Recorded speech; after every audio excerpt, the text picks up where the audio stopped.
वालेकुम भाई, अभी सिक्योरिटी की नाइट शिफ्ट करके पूरे $360 कमा के आ रहा हूँ। इंग्लिश समझते हैं आप? 360। तो भाई हम यहाँ पे ये सारे काम करते हैं, पाकिस्तान में क्यों नहीं करते हैं? इस पे हमने सोचा थोड़ी सी बात की जाए, क्योंकि अभी जेब में पैसा है ना, तो जिसकी जेब में पैसा आता है उसको लंबी करने का बहुत दिल चाहता है, तो हमने कहा थोड़ी सी लंबी करें। तो भाई चलें ज़रा थोड़ी सी आपको मवाजना दिखाते हैं, ज़रा कंपेरिजन करते हैं, ठीक है? चलें, लेकिन ऐसे नहीं, चेंज करके, ठीक है? तो 3, 2, 1 गो।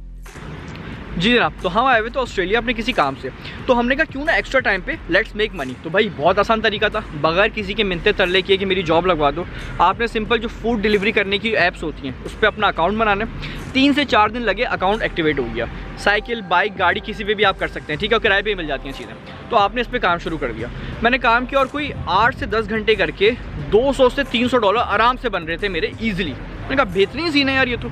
अच्छा, और अपनी मर्जी है भाई, you are your own boss. जब दिल चाहे ऑन करो, जब दिल चाहे ऑफ करो, जब दिल चाहे खाना डिलीवर नहीं करो, मना कर दो भाई मैं नहीं कर रहा डिलीवर, जो खाना वो खा लो। तो भाई फुल एकदम बदमाशी वाला सीन है ना। तो मैंने कहा बेस्ट सीन है।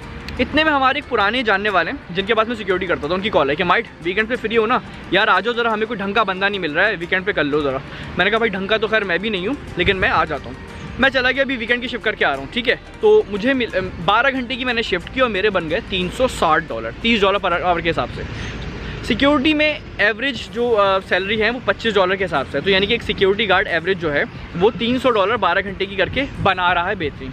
तो और यहाँ के जो हमारे जितने भी स्टूडेंट्स आते हैं ना, वो भी यही करते हैं, वो पार्ट टाइम इस तरह की जॉब्स पकड़ लेते हैं और हफ्ते में 3 दिन 4 दिन किया, बाकी अपनी पढ़ाई की, ताकि अपने काम भी निपटते रहें और ये काम भी करते रहें। और लाइसेंस का कोई तरीका मुश्किल भी नहीं है, सिंपल आपने उसका कोर्स किया, हर स्टेट का अलग रूल है, आपने कोर्स किया और आप ले आके उस सरकारी इदारे को वो सर्टिफिकेट देंगे, भाई मैं कोर्स कर चुका हूँ, वो आपको लाइसेंस दे देंगे। तो भाई मेरे दिमाग में बात आई कि भाई जब यहाँ पे लोग, हमारे ही लोग आके ये काम कर रहे हैं और अपने खर्चे भी निकाल रहे हैं, सब कुछ कर रहे हैं, प्लस यहाँ के लोकल्स भी इस तरह कर रहे होते हैं, तो भाई why not our people in our country, हमारे लोग अपने मुल्क में क्यों नहीं करते हैं? उसका नंबर 1 रीज़न जो हम हमेशा से बोलते हैं वो ये कि भाई हमें थोड़ी सी नवाबी चढ़ी हुई है, जो कि फैक्ट है कि हम जब तक हमें कुर्सी की जॉब नहीं मिलेगी ना, हमने काम नहीं करना। इसमें तो कोई इसमें तो कोई वो नहीं है, दो राहें नहीं है। लेकिन ऑन दी अदर हैंड, मैं अभी पिछले 1.5 साल से पाकिस्तान में ही था, मैं देख रहा था लोग अब काम करना चाह रहे हैं। इतने बुरे हालात हुए हैं कि लोग काम करना चाह रहे हैं, लेकिन मसला ये कि जो काम करने निकल रहा है भाई उसको तुम पैसे ही नहीं दे रहे हो।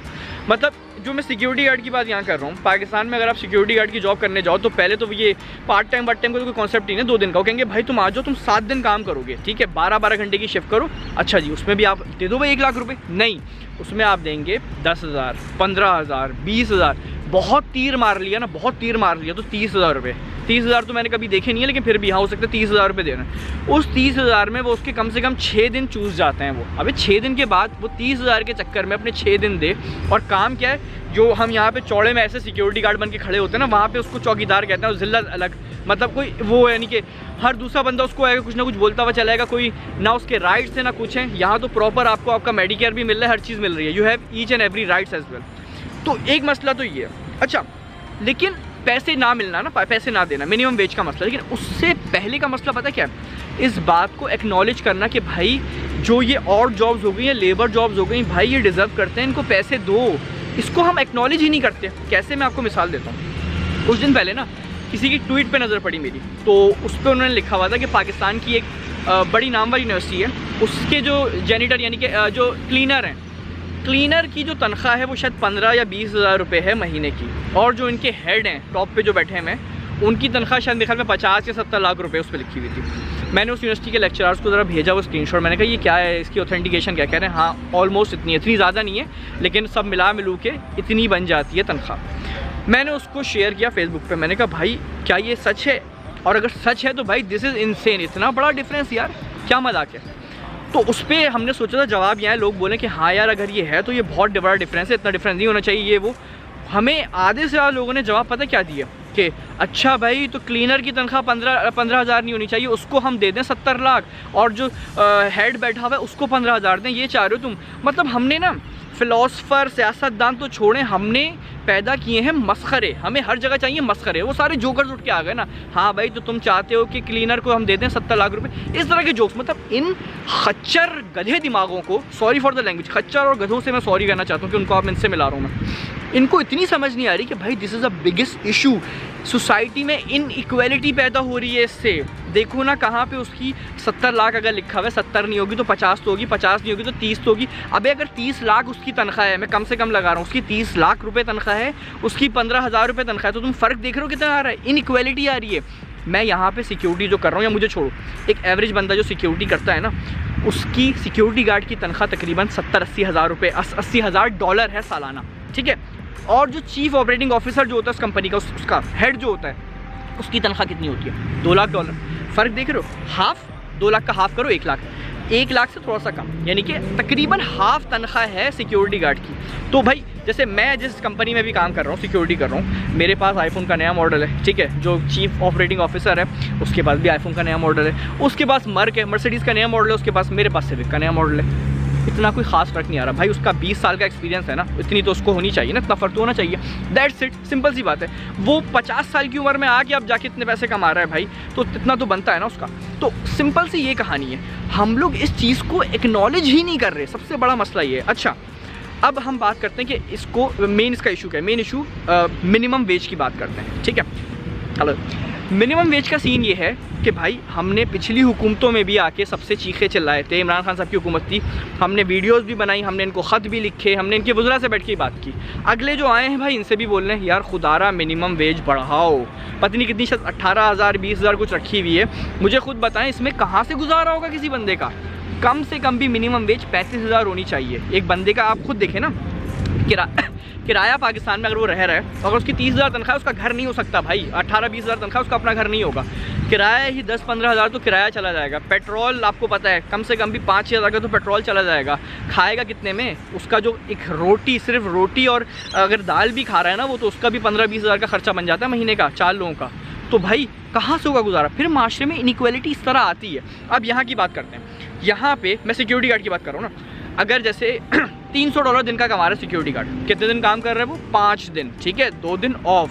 वैसे तो लोग और भी छापते हैं लेकिन 2 दिन ऑफ कर दो, तो 300 का मतलब हो गया $1,500 आपके पास आ रहा है स्ट्रेट कैश। अच्छा, 4 की फैमिली है, 4 लोगों की, एक यूनिट एवरेज इलाके में ना यहाँ पे मिल जाता है $350 से $450 के दरमियान पर वीक, ठीक है। $450 लगा लो मैक्सिमम, $450 का आपको अच्छा यूनिट मिल जाएगा।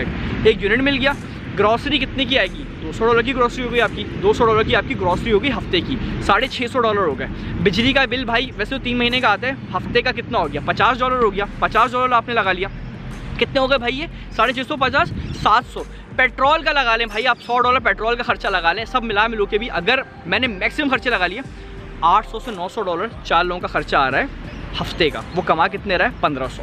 $1,000 लगा लो, 500 बच रहे हैं फिर भी उसके पास। अगर एक बंदा कमा रहा है, वैसे तो एक बंदा नहीं कमाता भाई, ज़्यादा लोग ही कमाते हैं, यहाँ पे ज़्यादातर लोग 2-2 लोग काम कर रहे हैं, लेकिन फिर भी अगर एक बंदा भी कमा रहा है तो उनका घर का खर्चा जो है वो ईजिली चल रहा है।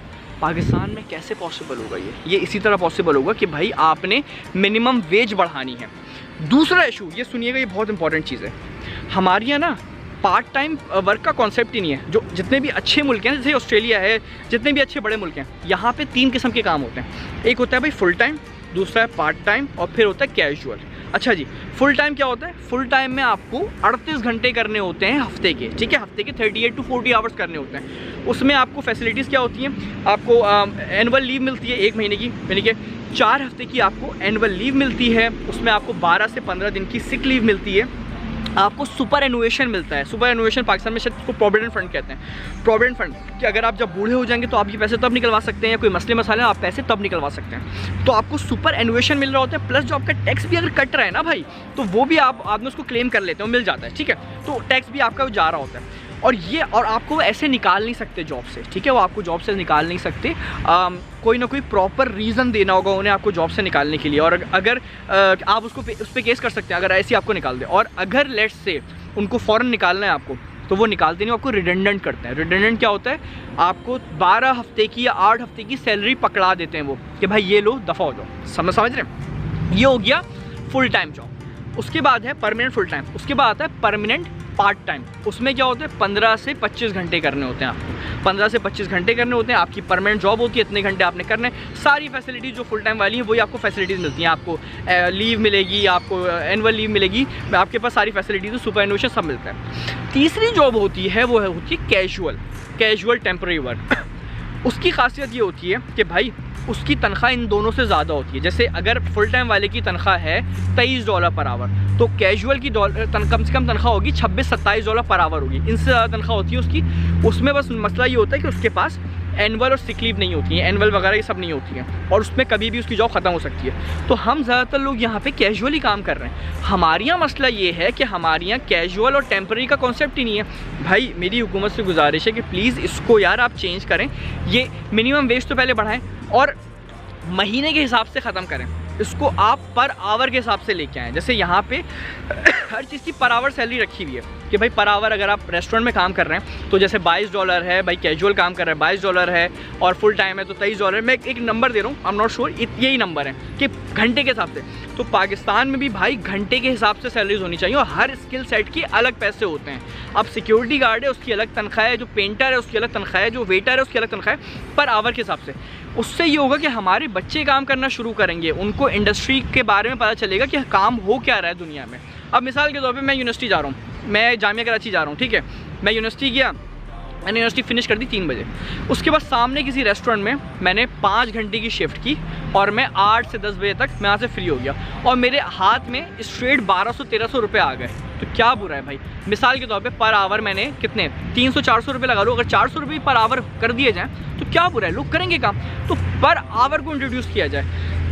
खैर काफ़ी लंबी कर दी, आप कहेंगे आप खुद भाई खुद कमा के आया तो हम भी लंबी कर रहे हैं यार। तकलीफ़ होती है, तकलीफ़ इसलिए होती है कि ये जो मुल्क कर रहे हैं हम ये चीज़ कर सकते हैं लेकिन हम नहीं कर रहे, और यही वजह है कि हमारे लोग भाग भाग के इस मुल्क में आ रहे हैं। ठीक है, मतलब मुझे देख ले, मैं भी बैठा हूँ, खैर मैं भाग के नहीं आया, I live here and there as well. ठीक है, मैं यहाँ भी रहता हूँ वहाँ भी रहता हूँ। तो लेकिन बात ये है ना कि इक्वलिटी जब नहीं, यहाँ पे आप देखें ना कि एक बंदा जो सिक्योरिटी करके लोएस्ट, हमारे यहाँ उसको कहा जाता है लोएस्ट, मजदूरी करने की जॉब में भी अय्याशी की ज़िंदगी गुजार सकता है, आईफोन का नया मॉडल, अच्छी गाड़ी लेके घूम सकता है। तो भाई फिर जब लोग भाग भाग के आएंगे नहीं आएंगे इन मुल्कों में, तो भाई ये पॉसिबल नहीं है। अगर इससे पता होगा क्या, जितने भी पढ़े लिखे लोग हैं ना, और ये हो रहा है, सब मुल्क छोड़ छोड़ के भाग रहे हैं। अबे भाई जब सब मुल्क छोड़ के भाग जाएंगे तो मुल्क में क्या बचेगा?